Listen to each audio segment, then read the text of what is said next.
कलहली अपना पति के अपमान देख के, पति के अपमान देख के विचार करी। पति के प्रति कभी शंका ना करे के चाहिए।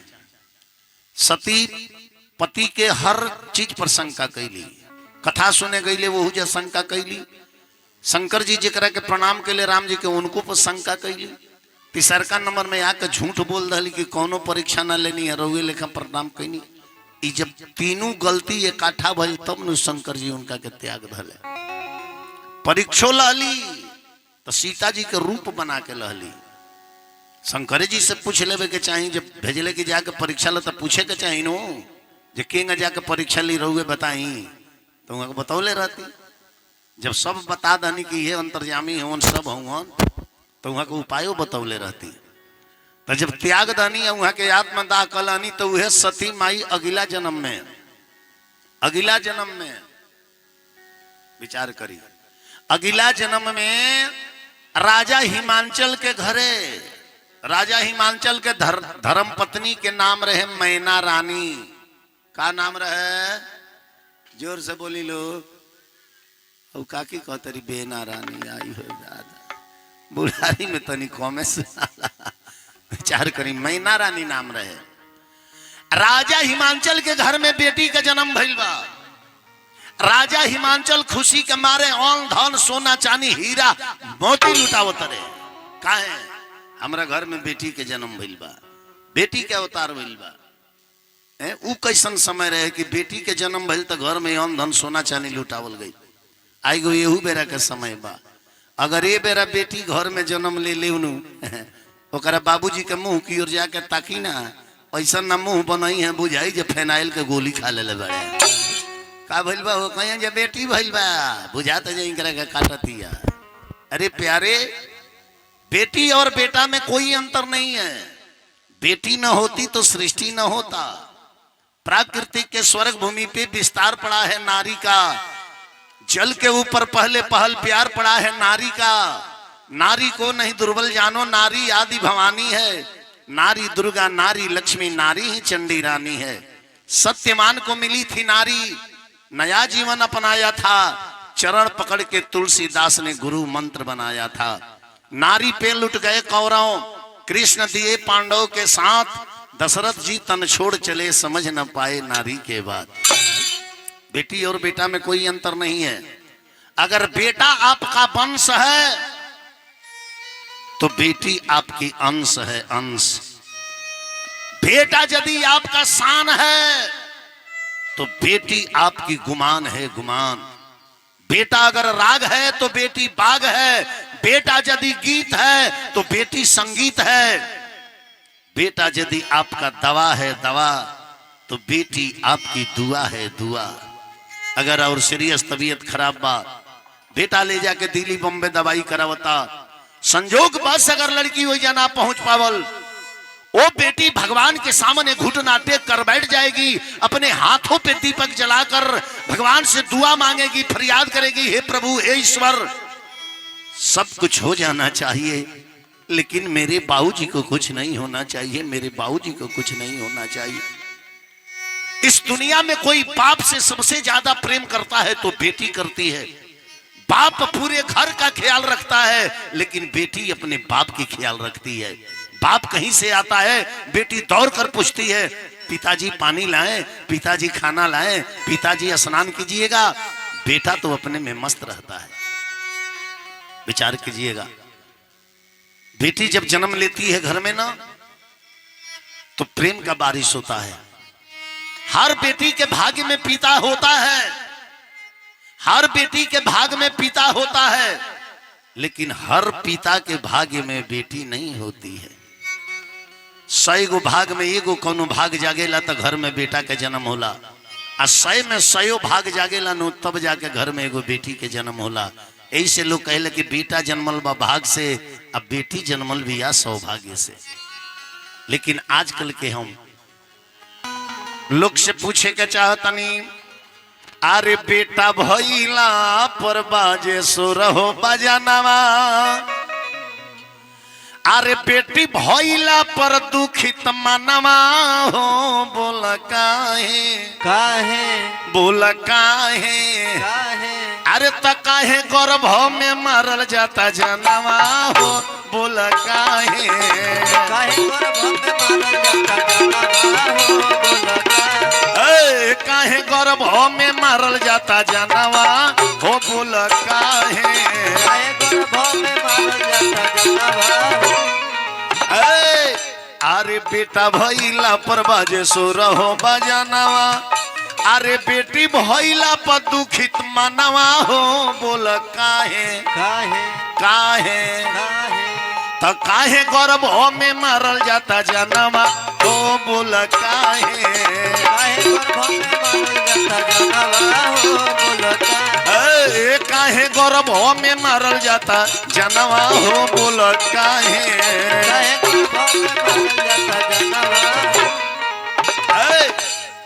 तो बेटा से प्रेम करने वालों बेटी से नफरत करने वालों थोड़ा ध्यान से सुनना कि एक दिन बेटिए नो बन जाली केहू के माई अजदी माइए ना रही बेटा के जाना माई एक दिन बेटिए नो बन जाली केहू के माई जदी माई ना रही बेटा के तो एक दिन बेटिए नो बन जाली केहू के माई जदी माइए ना रही बेटा के जाना माई अरे धीरे धीरे भइल जाता बेटी के पता नवा अरे जेकरा से बाटई पता नवा हो बोल काहे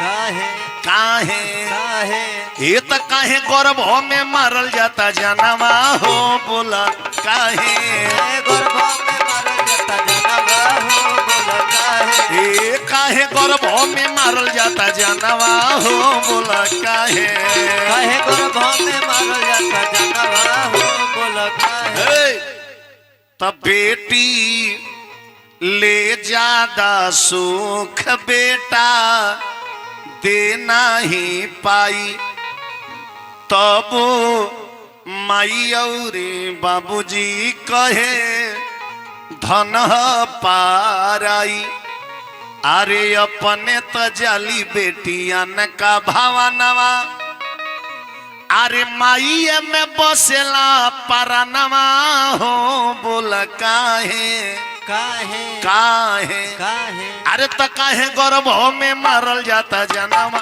हो बोल काहे काहे गर्भ में मारल जाता जनवा हो बोल काहे काहे गर्भ में मारल जाता जनवा हो बोल काहे काहे गर्भ में मारल जाता जनवा ऐसे प्यारे बेटी बेटा में नफरत मत समझिए जितना प्यार दुलार बेटा को दे रहे हैं उससे बढ़कर प्यार दुलार बेटी को दीजिए क्यों क्योंकि वो तो आपके घर 20 बरस तक ही रहेगी 20 बरस के बाद वो दूसरे का घर चली जाएगी आपका पूरा संपत्ति तो बेटा का ही होगा लेकिन जितने दिन तक वो है आपके घर में उसको कोई चीज का कमी मत होने दीजिए कोई चीज का कमी होने मत दीजिए बेटा से बेटी कम नहीं आज बेटी भी IPS राष्ट्रपति मुख्यमंत्री बन रही है तो बेटा से कम दुलार बेटी को ना कीजिए ध्यान दीजिएगा बाप का कोई बीमारी हो जाए ना तो उतना बेटा सेवा नहीं करता है जितना बेटी सेवा करती है पापा जी दवाई खाए हैं कि नहीं पिताजी नींद क्यों नहीं आ रहा है वो पूरा देख रेख करती है एक बिटिया जो है घर को एक प्रेम के धागे में बांध कर रखती है एक प्रेम के धागा में आज जिस दिन बिटिया चली जाती है ना उस घर के प्रेम का धागा टूट जाता है अब एक प्रेम के धागा में बांधने वाला कोई रह नहीं जाता है अगर घर में कोई रुस जाए तो बिटिया उसको किसी न किसी तरह मना करके खाना खिला ही देती है फिर घर में खुशहाली ला ही देती है लेकिन उसके चले जाने के बाद अगर पिताजी रुस जाए तो बेटा घमंड से मनाने नहीं जाता है पत्नी अलगे गुस्सा में है अब पोतोहिया कहते कि हम काहे का मनावे जाई बाबूजी तार जा के मनाव तो बूढ़ऊ पास ही न सुती हैं तो विचार करी मैया पार्वती के अवतार भई। अब बेटा बेटी में अंतर है, बुढ़िया लोग खूब करेला, हम देखले बनी।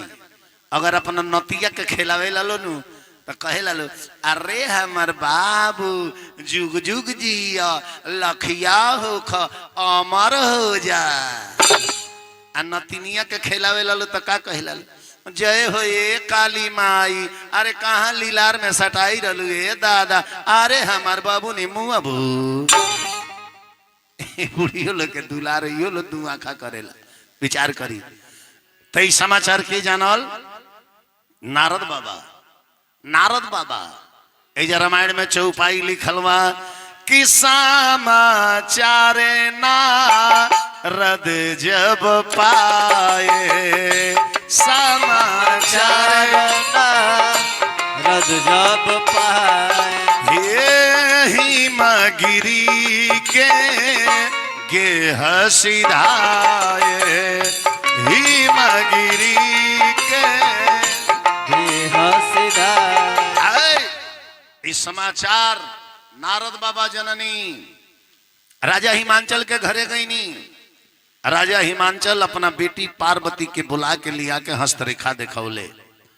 पर्वत राज के पुत्री रहली ऐसे उनकर नाम पार्वती पड़ल, गोरा रहली ऐसे उनकर नाम गौरी पड़ल। अब आगे उनकर नाम उमा कब पड़ता हम आगे बताइले। हस्तरेखा दिखौनी कनी की बाबा तनी हमारा बेटी के हस्तरेखा देखी।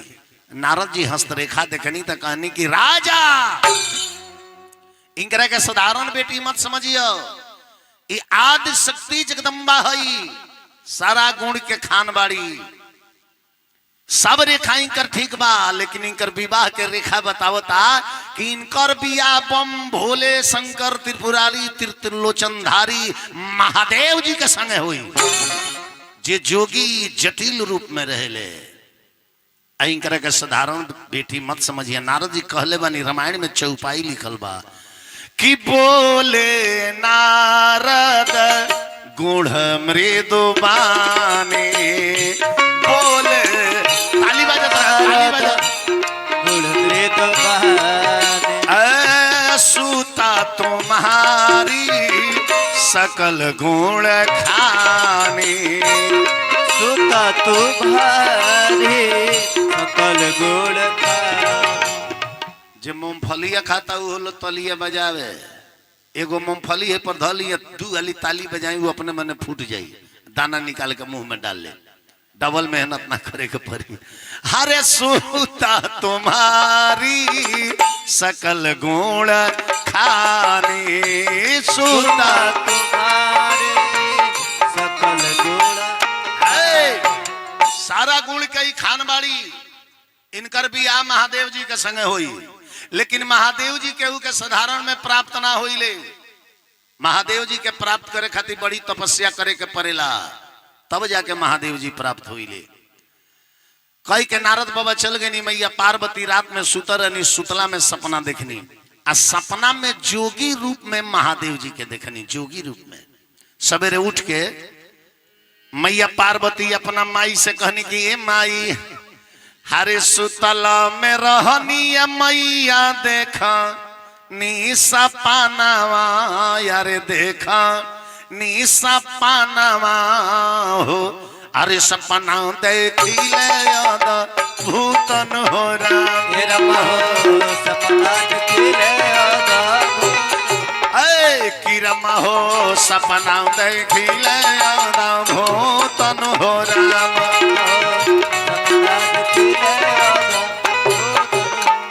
जोगिया के रूपवा भोला जी दिहनी दरसनवा, दिहनी दरसनवा हो, रूपवा तो रहे न रूपन हो राम, रूपवा तो रहे किरम हो, रूपवा तो रहे न रूपन हो राम।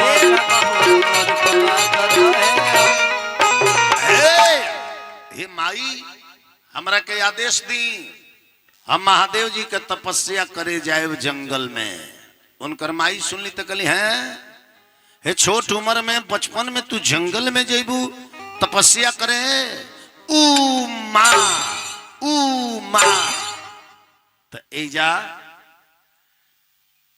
मैया पार्वती के नाम पर गेल उमा, वही जो नाम पड़ल, का नाम पड़ल?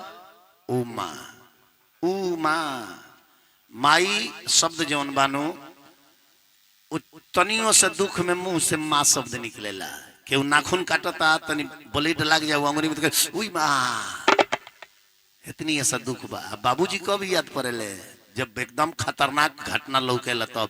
एक बाइक रास्ता धोके जाता नहीं है, जब सामने से आकर ट्रक वाला ब्रेक मारी तो जब माई के नाम ना निकले आई बात ओ जब बाबूजी याद पड़ी है। विचार करी तो माई छोटो मोटो दुख में याद पड़ जाली, अब बाबूजी एक बेर हाड़ा दुख में याद पड़ेले। विचार करे बबुआ। प्रेम से बोली शंकर भगवान की जय। मैया पार्वती गईनी है जाके जंगल में एक गुड़ पर खड़ा होके शंकर जी के तपस्या करतनी। शंकर जी के पंचाक्षर मंत्र के जप करतनी। शंकर जी के पंचाक्षर मंत्र कौन है? पंचाक्षर मंत्र शंकर जी के नमः शिवाय। बोली तो तनी रउल आय नमः शिवाय, इनमें ओम ना लगी। नमः शिवाय नमः शिवाय हर हर भोले नमः शिवाय नमः शिवाय नमः शिवाय हर हर भोले नमः शिवाय। महेश्वराय दिगंबराय हर हर भोले नमः शिवाय। महेश्वराय दिगंबराय हर हर भोले नमः शिवाय। नमः शिवाय नमः शिवाय हर हर भोले नमः शिवाय। नमः शिवाय नमः शिवाय हर हर भोले नमः शिवाय। नमः शिवाय नमः शिवाय हर हर भोले नमः शिवाय। नमः शिवाय नमः शिवाय हर हर भोले। मैया पार्वती एक गोड़ पर खड़ा होकर तपस्या कैनी। तपस्या का मतलब का होला? व्रत का मतलब का होला? व्रत का मतलब ये होला जो अन्न पानी छोड़ दो आ दिन भर खटिया पर पटाई रहो। व्रत का मतलब वो नहीं होता है। व्रत का मतलब त्याग होता है। व्रत का मतलब संकल्प होता है। जमुना देवता के व्रत भूखल मानी वो देवता के भजन कीर्तन में इतना न लीन हो जाई कि अन्न पानी छोड़े के ना पड़े, वो अपने मने छूट जाओ। वो दिन अन्न पानी यादे ना पड़े। विचार करी कोनो गरुवन काम में आदमी लग जाला, ये काम के कोई के छोड़े तो ओकरा भूख प्यास बुझाला, जले उ काम को न दी। ऐजा तो लोग व्रत भूखल था। हाँ काल भूखे के बाद आज 3 बजे भोर में 1 दर्जन केरा थोड़े सेव खा ले बड़ी का सवेरे जीवतिया भूखे के बाद आ भूख के सवेरे ही से खटिया पर पटाइल बड़ी। पति देव कहले जे बाल्टी के ने बा एक झझक के कहें जे एगो भूखल दे ना कह एही में आके कपार पर कर कर कैला बड़ा हमर देह अपने गिन गिना। बताई व्रत भूखले कोनो फायदा भइल? पति देव के डांटिए के बोल दनी तो व्रत भूखले कोनो फायदा भइल ना।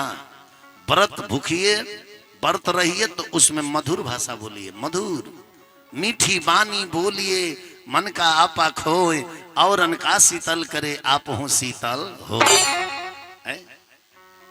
तो विचार करी अपन बाणी अपन भाषा कभी भी हृदय के तराजू से तौल के आवे के चाहिए। ये तराजू तौल के तब मुख बाहर आन। केहू के बोले के पहले हृदय के तराजू पर तौल नहीं की करे के बोलत नहीं तो व्यक्ति के हृदय में कैसन लागी, तब अपना बाणी के यूज करी। हमनी के यहाँ जाए बिहार में, हमनी के घरे जाए तो जौन 8 बरिस के लड़का बा रउआ जानी पहचानी हो के चाहे अनजानी हो कि रउआ शब्द छोड़ के हो शब्द मुंह से ना निकल सकेला। ये हमनी के बिहार के भाषा है। केहू भी जाई रउआ कहाँ से आइल बनी, रउआ बैठी अबे हम पापा जी के बुलावतनी, रउआ के बैठे के पानी पिए के सब साधन है, लेकिन रउआ छोड़ के हो शब्द हेती चुके लइका ना बोल। बहुत लोग बा जेकरा लगे शिक्षा न कर माई रे का हो बाबूजी बाजारे ना गइला है, ये कौन सी भाषा हुई? उसी को बोलिए कि पिताजी आप बाजारे नहीं गए, जी लगाइए उसमें। मम्मी है माता जी को माता जी लग, यह दही ससुरारी जाला तो कहेला आमा जी हैं तो सास जी कितना सेवा करेली आ माई के माई रे रेयो कहे बनू तो माई रहुआ के उतने दुलार करी आ तनी आमा जी के जी कहल छोड़ के जाके कहीं कहीं ना आमा जी रे तो कहीं जाके दामाद रे भाषा बदल जाई कि ना तो अपना माई के माई रे अब ओइजा जाता नहीं ससुरारी तो भाषा बदल जाता आमा जी है जे जन्म दिले बा ध्यान दे प्रेम से बोली वृंदावन बिहारी लाल की जय। अब मैया पार्वती तपस्या करतनी किंगा कहीं मानस में चौपाई लिखल बा कि कछु दिन भोजन बारी बतासा कछु दिन भोजन बारी बतासा है कछु दिन कठिना रहे उपवासा कछु दिन कठिन रहे उपवास कछु दिन बारी बतासा बारी माने पानी होला पानी के बुलबुला सीख से बोर के जीभी पर रख के कुछ दिन तपस्या कैनी एगो बेल के सूखा पत्ता चबा के 3000 बरिस मैया पार्वती शंकर जी के तपस्या कैली ये मानस में लिखल बा का कि बेल पात मही गिरे सुखाई बेल पात महे गिरे सुखाए हे 3 सहस संपत सोखाई 3 सहस संपत सोखाए।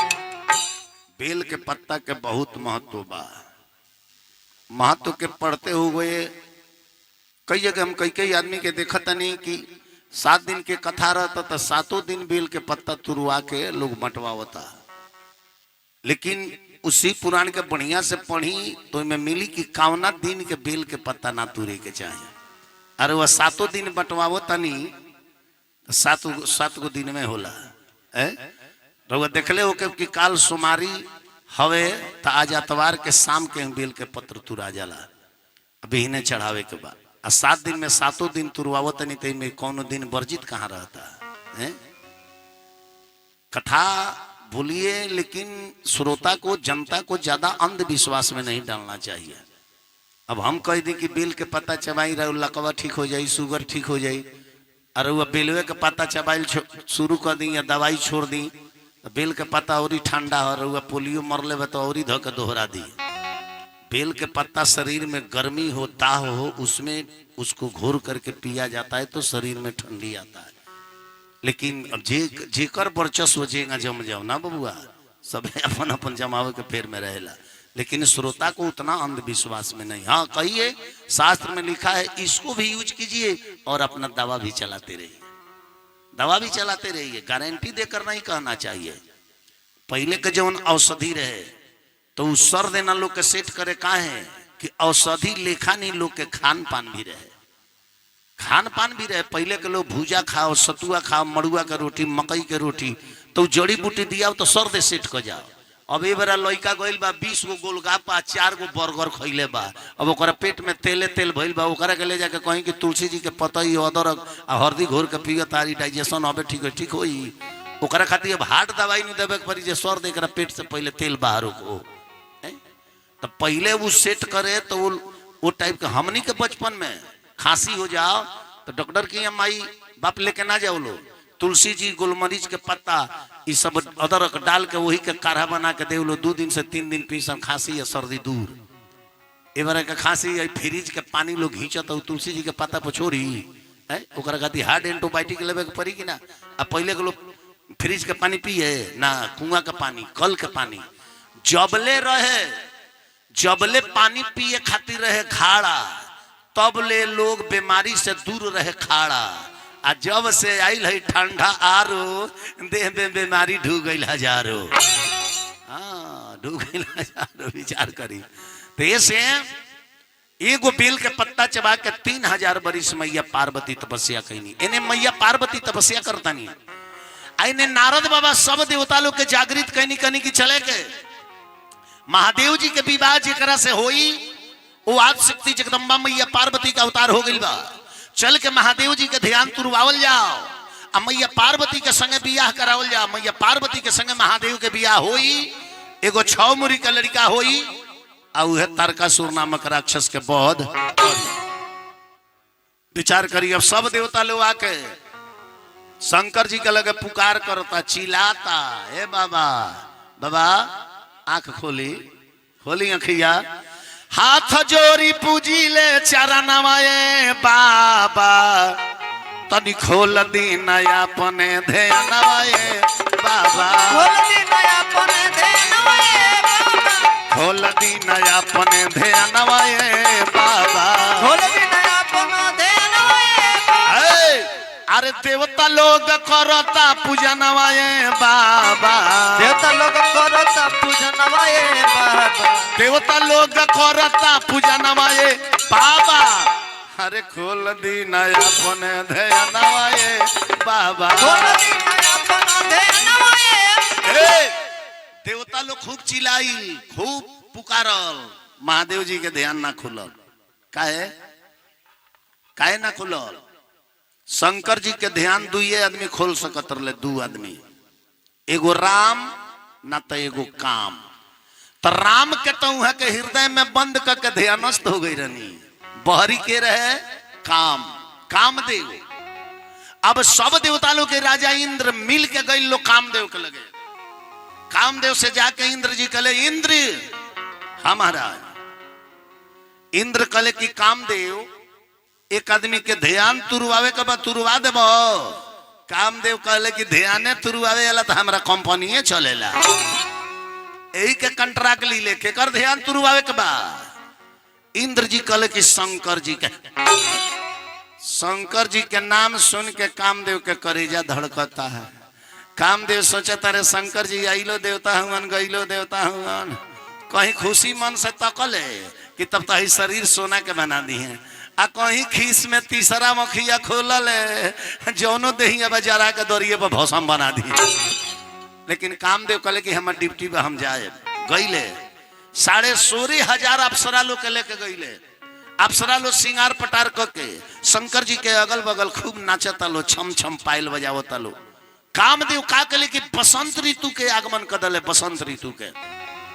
तब बसंत में या संत में क्या अंतर होता है? बसंत में से ब काट दे तो संत हो जाए। तो बसंत में और संत में यही अंतर होता है कि बसंत आता है तो ये प्राकृतिक मुस्कुराती है, और आपके जीवन में कोई सच्चा संत आता है तो आपकी संस्कृति मुस्कुराती है।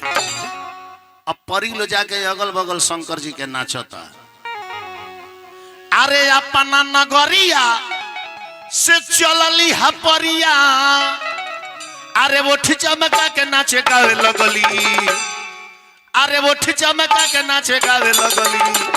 तपरी तपरी अरे परी भोला जी के मन्ना मंडोला में लगल, भोला जी के मनवा डोलावे लगल, परी भोला जी के मन्ना मंडोला में लगली, भोला जी के मनवा डोलावे लगल। जाके शंकर जी के लगवा नाचता लो, अरे नचली हगवली है तुरली है तनवा, नचली हगवली है तुरली है तनवा, नचली हगवली है तुरली है तनवा, नचली हगवली है तुरली है तनवा। तबो नाही टूटा रामा भोला के ध्यानमा, भोला ही टूटलमा भोला के ध्यान, तबो नाही टूटा रामा भोला के ध्यानमा, भोला ही टूटलमा भोला के कोइली जाता नवा टूटला ध्यानमा, कोइली जतनवा टूटला ध्यानवा। अरे मन मन परिया लजाए लगली। शंकर जी के ध्यान न टूटल तो परी लो लजा गइल, चकरा के गिर गइल। कहतल मरे ई बुढ़ऊ के आंख बंद कइले बड़े रे, नाचत नाचत चकरे आ गइल, तब इनका आंख ना खुला।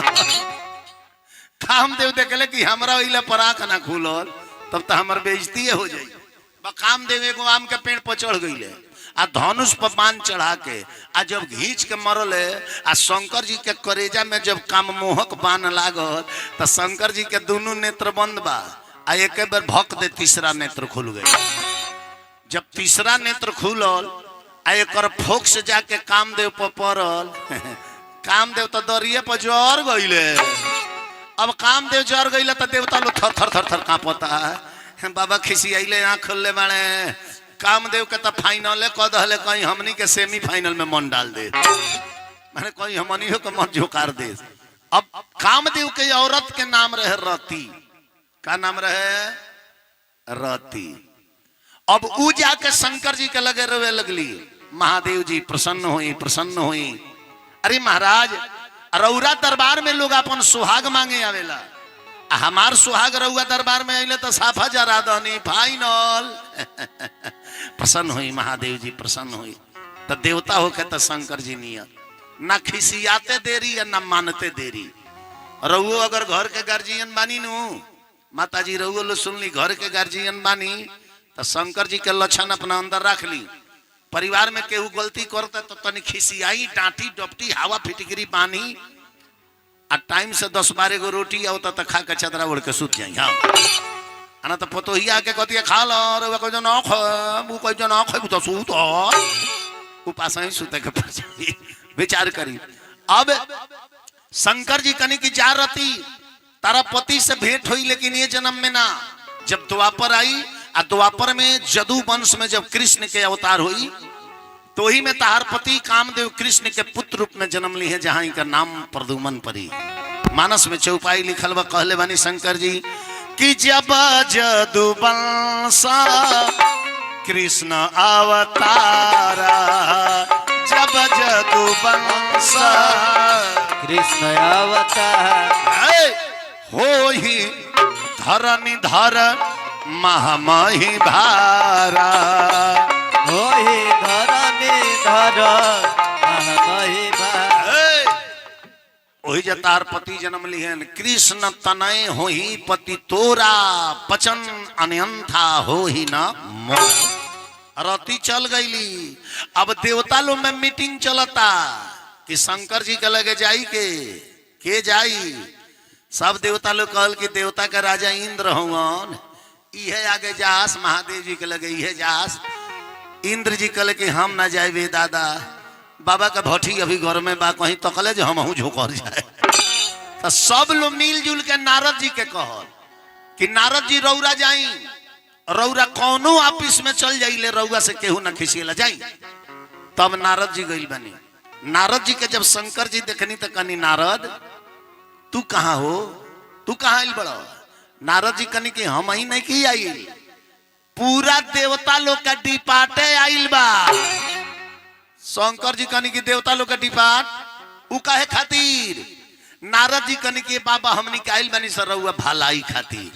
शंकर जी कनी हमार भलाई पूरा संसार के भलाई करी ले हम हमारा भलाई खातिर देवता लोग आइल बा ई कौन भलाई हो। तो नारद जी कहनी कि यही खातिर आइल बानी सन कि हमनी के बानी सन बाराती ए बाबा रौरा दुल्हा बनी यही खातिर आइल बानी जा। अरे हमनी के बानी सन बाराती रौरा दुल्हा बनी हमनी के बानी सन बाराती रौरा ए हो बाबा दुल्हा बनी ए हो बाबा दुल्हा बनी ए हो बाबा दुल्हा बनी ए हो बाबा।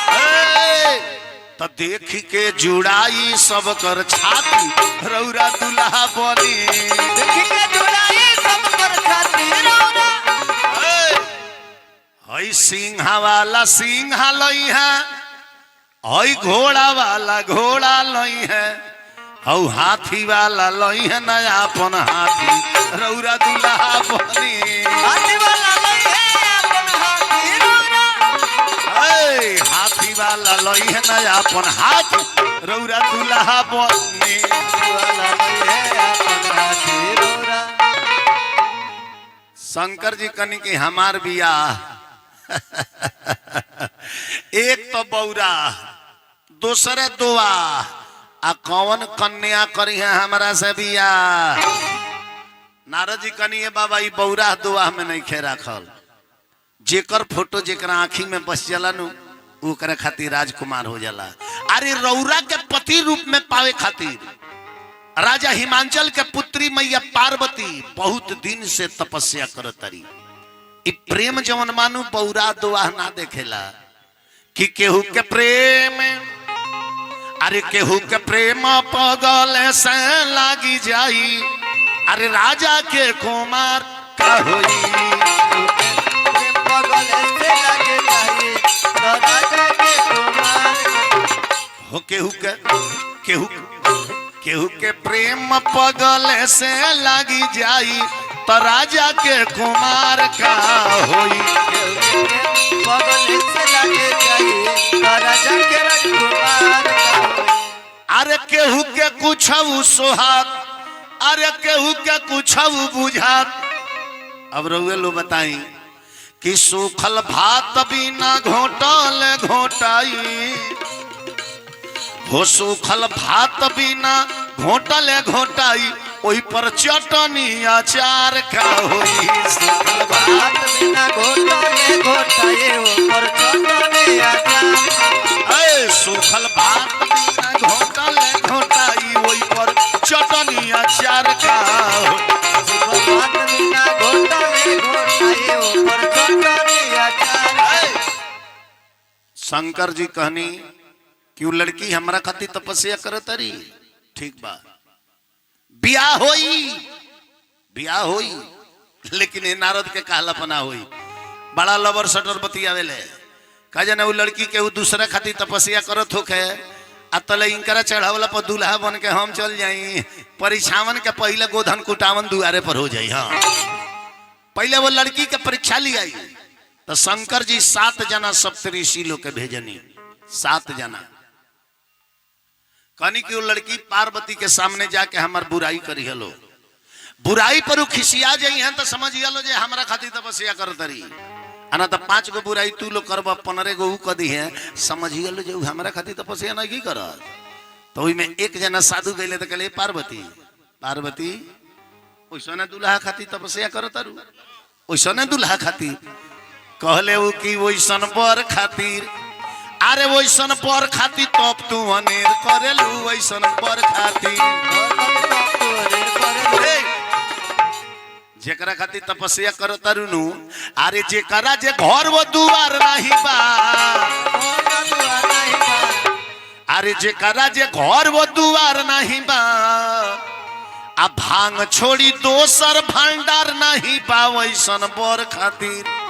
भांग बुझेलू इतना बढ़िया बढ़िया ओन रखले बड़े, एक बेर जे खाई नु ओकर 48 घंटा आंखें न खुली जे फिर बीच में खाए के जरूरी पड़े।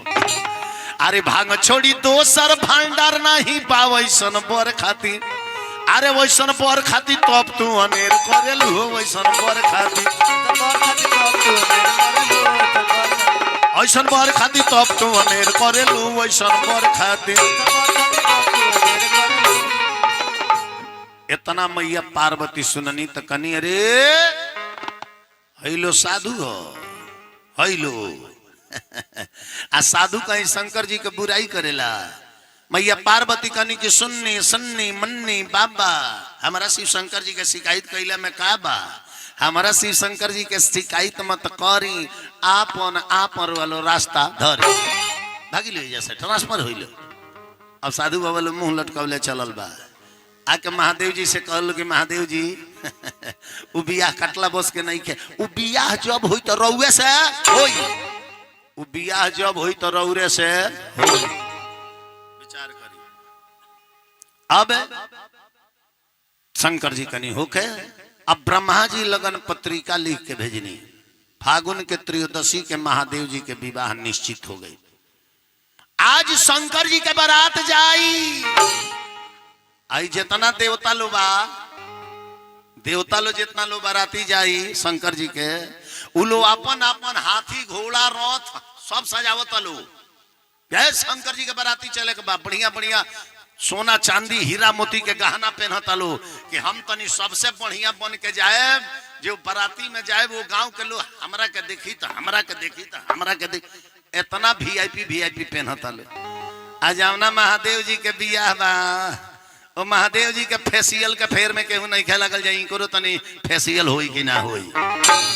शंकर जी के लगे 2 जना बाड़े, 2 जना, एगो भृंगी जे बानर हो, एगो नंदी जे बैल हो, जेकर बियाह बा बारात जाई ओकरा लगे एगो बानर एगो बोल दुइये जना बाड़े आ बाराती लोग के अपन अपन सजावट होता जिन बनरू रहले भृंगी कले ये बाबा बियाह बराऊ आ सजावट होता देवता लोग के आ रउआ तो सजावट के फेर में केहू लगले नहीं खे ए महाराज कहती तो हमनिए कई दू जना मिल के रउआ के सजा देती सो अरे महाराज हमनी के बोएला बानर दू जना मिल के रउआ के याह ना सजा देव सोन ओई जा देखनिहार के धरनिहार लग जान कि हट जब मन देखो हो गई।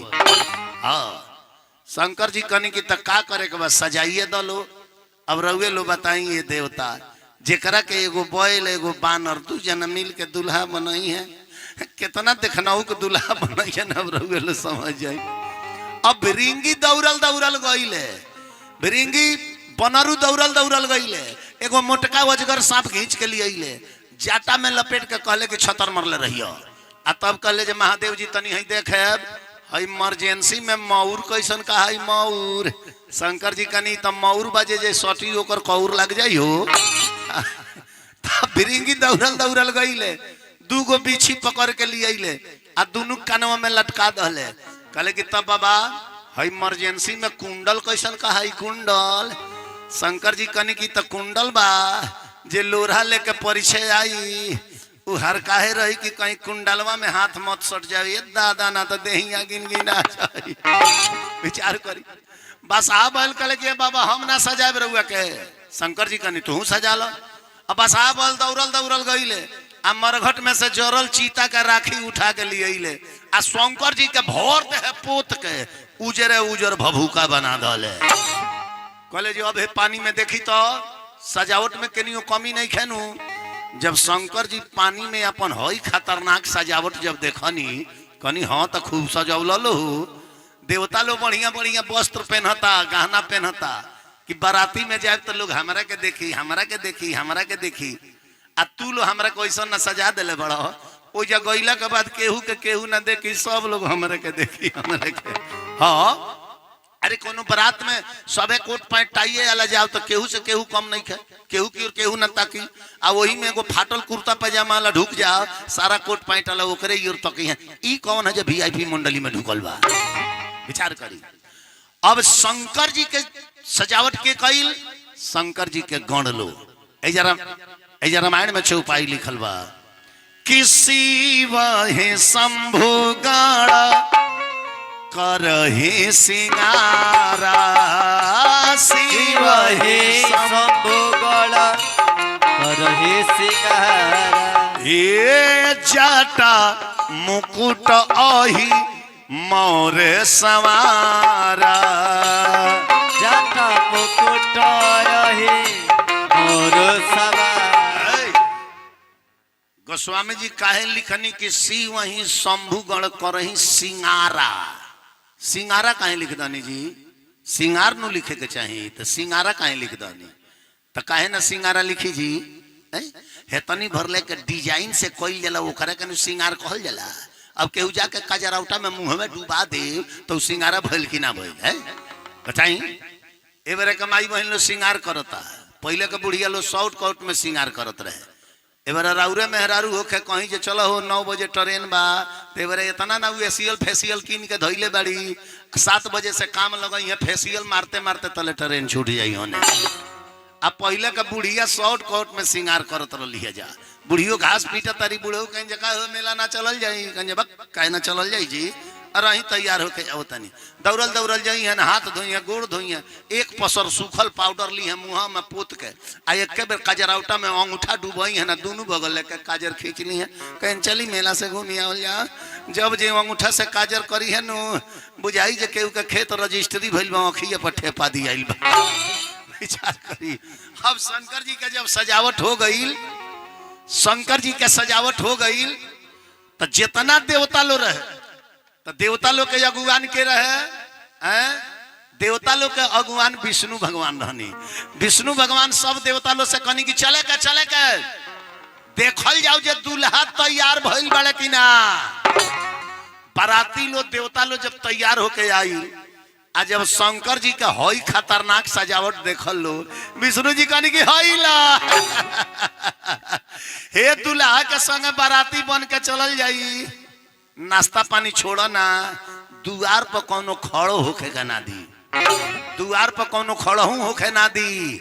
नारद जी कनी का है, विष्णु जी कनी की दुल्हा के देखत है व्यवस्थापक समेत गांव भर के लोग गांव छोड़ के भाग जाई, तो केकरा के बैठे के पूछी या केकरा के नाश्ता के पूछी। विष्णु जी कहनी कि एगो काम करे के, हमनी के जितना देवता मंडली मानी जा, जितना देवता मंडली आगे चले के, आगे चले के नाश्ता पानी को के जगह लिया जाई। ए बाद में दुल्हा पहुंची है जवन होई तवन देखल जाई। देवता लोग अपन बारात लेके आगे गई, आ दुल्हा रह गए शंकर जी पीछे। वही बेरा के नियम बनावल कि आज भी केहू के बेटा के बारात जलानू, बाराती लोग आगे रहेला, दुल्हा के गाड़ी पाछे रहेला। आ उहे केहू मर जाला तो अर्थी आगे रहेला, बाराती लोग पाछे रहेला। एकर मतलब इंसान सुख में आगे हो जाता है और दुख में पाछे हो जाता है। अब बाराती लोग आई तो जिन भिरिंगी रले, भिरिंगी बनरू उकले महादेव जी, बाराती लो तो गई लागे। अब बिना बाराती के बारात नीक ना लगेला। अरे लगे हमनिए कने दू जना बानी सन, एगो बैल एगो बानर। अरे बैलू पर तो रउआ बैठिया जाए, तो रउआ डरे तो बैला के लगे केहू ना सटी। एगो पिछवा हम ही बाँचे, ओहू में बानर। हई गांव भर के जितना बनलका लइकवा बाड़े जा, हमरे लगे बिटोरा जाइए सन। अब बारात में पहुंचे के पहले रस्तों में खुदका के मुआ दिए सन। रउआ तनी कहती नु तो तनी अपना कंपनिया में से 2-4 लाख बाराती बुला लिहल जाई। ए महाराज लो तैयार ना होला, परमानेंट तैयारी में रहेला लो, खाली हो कहला के देरी में एकदम दनाक दे चलिए दिलो। कहानी बीच में दान लेके मत आइलो, ऐसे जे कथा एकदम लाइव चल रहा बा, देश विदेश सब है, वहां डिस्टर्ब होला। हाँ घरों न जाए के बा, जय हो चली बैठी। अब जाए के समय हो गई बा। हाँ माने 1-1.5 घंटा और ही समय बा। तो रउआ काहे हंसे लगनी है? अरे दादा हो दादा, यहाँ का हंसता तो दोनों अखिया कहाँ चल जाता। यहाँ का बाबा के दर्शन करे। बियाह इहो का भई रहे, यहाँ का हो गल बा। 3 साल पहले बियाह भइल, जब यहाँ के मेहरारू के विदाई होखे लगल तो यहाँ के सास ससुर सार सब लोग रोवे लागल। देखा देखी इहो के पुका फाड़ के रोवे लगनी।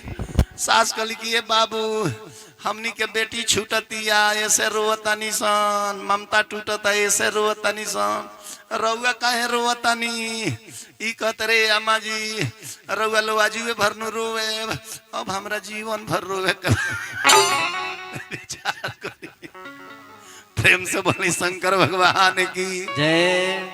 अब देखी शंकर जी कहनी की का करे के बा, तब अपने फैक्ट्री में से बुला लिया कुली बाराती चले वाला।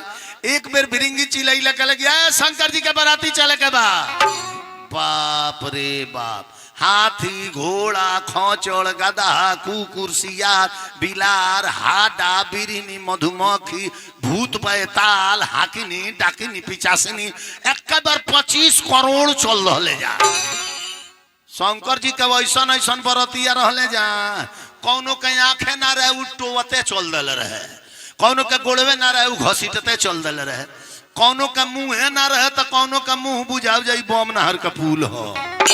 ए जब मानस में गोस्वामी जी लिखले बनी चौपाई का कि को मुखहीना विपुल मुख काओ, को मुखहीना विपुल मुख का, ए बिनु पद कर को बहु पद बाहो, बिनु पद कर को बहु पद। विपुल नयन कोनो को भर दे आंखें रहे, विपुल नयन को नयन बिहीना कोनो का आँखिए ना रहे, आ हृष्ट पृष्ठ को अतितन चिन्ह, कोनो खूब मोटा ताजा रहे तो कोनो हड्डिए पर ठकर ठकर करत चलत रहे। जब एक बेर इतना पहुँचले जा डिजाइन के बरतिया लो, तब बादशाह बैल कहले बनरू से ए भिरिंगी इतना भीड़ तो बिटोर लहल आ राजा हिमांचल की है बारात लेके जाए के बा इतना भीड़ लेके जाए के बा आ रास्ता में कहीं दूसर बारात निकलत होके या रोड पर भीड़ लागल होके तो वो भीड़ में जब ई भीड़ टकराई नु पता चली जे साइडे करे में 15 दिन लागल 15 दिन बाद बारात पहुंची। तो एगो काम करो बारात के आगे आगे ऐसन परतिया लगा दो जी अगर आगे जाम लागल होके तो तनिए देर में जाम खाली हो जाओ, रोड खाली हो जाओ, जाम हट जाओ, भीड़ भाग जाओ। तो जानता नहीं भिरिंगी का कहले